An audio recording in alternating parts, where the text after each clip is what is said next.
कहानी की शुरुआत होती है उस अफवाह से जो एक ऑटो ड्राइवर के गायब होने की थी।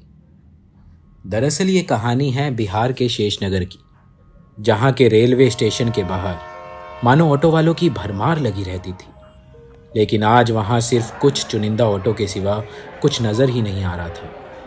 और जो बचे कुचे ऑटो वाले थे, उनकी जुबान पर सिर्फ वही खबर कि आखिर ऐसा क्या कारण हो सकता है जिसकी वजह से एक एक करके ऑटो वाले ऐसे गायब हो रहे थे। सारे ऑटो ड्राइवर उस दुर्घटना का अंदाज़ा लगाते हुए एक दूसरे से बात कर रहे थे। पक्का वो पैसेंजर गुंडा या मवाली होगा। ड्राइवर ने पैसे मांगे होंगे तो उसने उसको मार कर कहीं फेंक दिया होगा। उसमें से एक ऑटो ड्राइवर, जिसका नाम संतोष है, वो सामने की ओर इशारा करते हुए बोलता है, वो देखो सामने बिरजू काका खड़े हैं, उनको जरूर पता होगा, चलो उनसे चल के पूछते हैं। एक एक कर सभी बिरजू काका के पास पहुंच गए। बिरजू काका यहाँ के सबसे पुराने ऑटो ड्राइवर हैं और सबसे उम्र दराज भी। काका, आपने कुछ सुना? संतोष ने काका से हल्की आवाज में पूछा। ऑटो साफ करते करते काका ने जवाब दिया, हाँ, पुलिस वालों ने कहा तो है कि हम पता लगाने की पूरी कोशिश कर रहे हैं। बाकी आज से पहले जो 4 ऑटो वाले गायब हुए थे, जब उनके बारे में कुछ पता नहीं लगा पाए तो धीरज को कैसे ढूंढ पाएंगे। खैर, बाकी अपनी सुरक्षा अपने हाथ में है। मैं तो बोलता हूं कि रात को ऑटो चलाना बंद करो, आखिर जान से बढ़कर थोड़ी ना कुछ है। ये बोलते बोलते अचानक से काका की नजर रोशन पर पड़ती है। तुम तो हमेशा रात को ऑटो निकालते हो ना, क्या तुम्हारे साथ कभी कोई अजीब चीज हुई?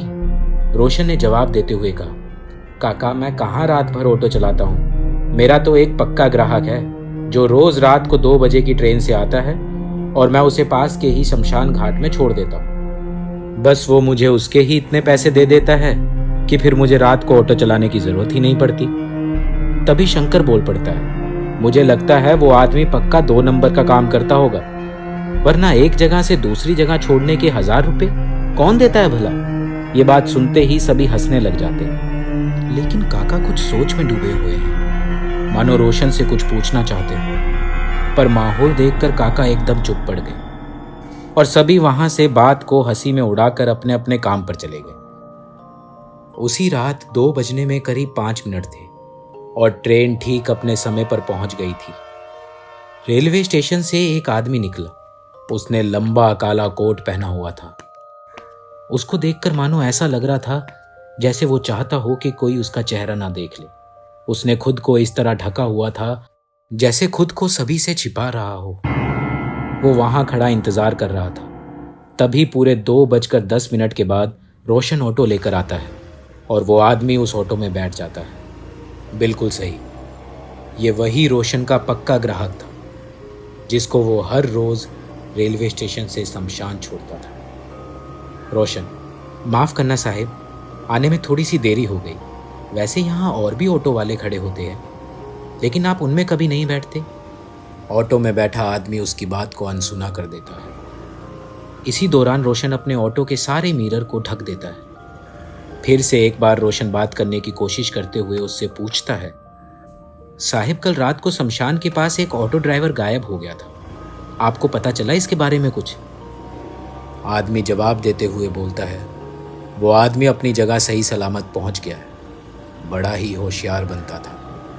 क्या आप उसे जानते हैं? रोशन ने एकदम से पूछा। ज्यादा सवाल मत करो और अपना काम करो, आदमी ने थोड़े गुस्से में कहा। उस आदमी की इस बात को सुनकर रोशन सोचने पर मजबूर हो गया कि इस आदमी का धीरज से क्या लेना देना है। और इतनी ही देर में रोशन उस काले कोट वाले आदमी को शमशान के पास छोड़ देता है और अपने पैसे लेकर वहां से चला जाता है। अगले दिन रेलवे स्टेशन के बाहर सब रोशन और उसकी किस्मत की तारीफ कर रहे होते हैं कि भैया एक फिक्स ग्राहक मिल जाए और मोटे पैसे दे जाए, ताकि हमें भी रोशन की तरह रात को किसी खौफ में ऑटो ना चलाना पड़े। उधर से बिरजू काका आज ये फैसला करके आ रहे थे कि आज तो रोशन से उस ग्राहक के बारे में बात करके ही रहूंगा। काका सीधा आकर रोशन से पूछते हैं, एक बात बताओ, तुम्हारा जो ग्राहक है वो रोज 2 बजे की ट्रेन से आता है और शमशान को जाता है, कहाँ रहता है वो और काम क्या करता है जो रोज का उसका आना जाना है?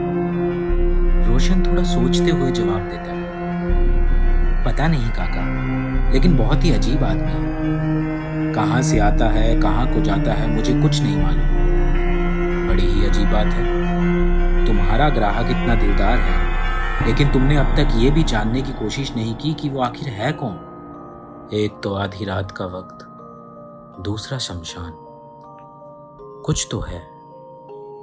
ये सब सवाल काका को अंदर ही अंदर खाए जा रहे थे। तभी रोशन बोल पड़ता है, काका आपकी बात सुनकर मुझे भी कुछ ऐसा ही लग रहा है कि कुछ तो गड़बड़ है।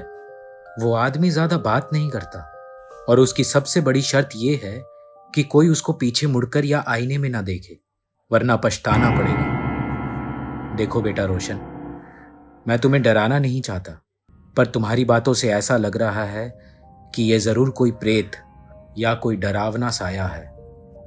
रोशन इस बात को सुनते ही हंसने लगता है। प्रेत? साया? मुझे नहीं लगता काका ऐसा कुछ भी है। अच्छा, अगर वो कोई प्रेत होता तो वो ऑटो में सफर क्यों करता? वो ऐसे भी तो कहीं भी जा सकता था। काका को रोशन की ये बात पसंद नहीं आई और उन्होंने थोड़े गुस्से में बोला, मजाक में मत लो इस बात को। हमेशा याद रखना, जब किसी इंसान की ख्वाहिश अधूरी रह जाती है और वो मर जाता है, तो मरने के बाद उसकी रूह ऐसे ही प्रेत या साये के रूप में भटकती रहती है, और ये भी जरूर कोई भटकती हुई रूह है। बिरजू काका एक ताबीज निकालते हैं और रोशन को देते हुए कहते हैं, ये ताबीज रख लो, इसे अपने से दूर मत करना, भगवान तुम्हारी रक्षा करेगा। काका के सावधान करने के बाद भी रोशन की हंसी नहीं रुक रही थी और ताबीज को ले जाकर उसने ऑटो में रख दिया। लेकिन उसको क्या मालूम था कि आज उसकी आंखें क्या खौफनाक मंजर देखने वाली थी। रात को ठीक 2 बजे वो आदमी रोशन का इंतजार कर रहा था और ठीक समय पर रोशन का ऑटो उस आदमी के सामने आकर रुकता है। वो उसमें बैठता है और रोज की तरह रोशन अपने सारे आईनों को रुमाल से ढकने लगता है। तभी उसकी नजर काका के दिए हुए ताबीज पर जाती है और वो उसे अपनी जेब में डाल लेता है। काका की बात को गलत साबित करने की मंशा से रोशन रुमाल को आईने से हटाकर उसे आदमी की तरफ मोड़ने लगता है कि तभी उसकी नजर आदमी पर पड़ती है और डर से वो बुरी तरह कांप जाता है। आप लोगों को क्या लगता है, वो आदमी आखिर है कौन? कोई चोर, लुटेरा, डाकू, या फिर काका की बातों की तरह कोई प्रेत आत्मा? हमें कमेंट बॉक्स में जरूर बताएं और इस कहानी की अगली कड़ी से जुड़ने के लिए आने वाले मंगलवार का इंतजार करें।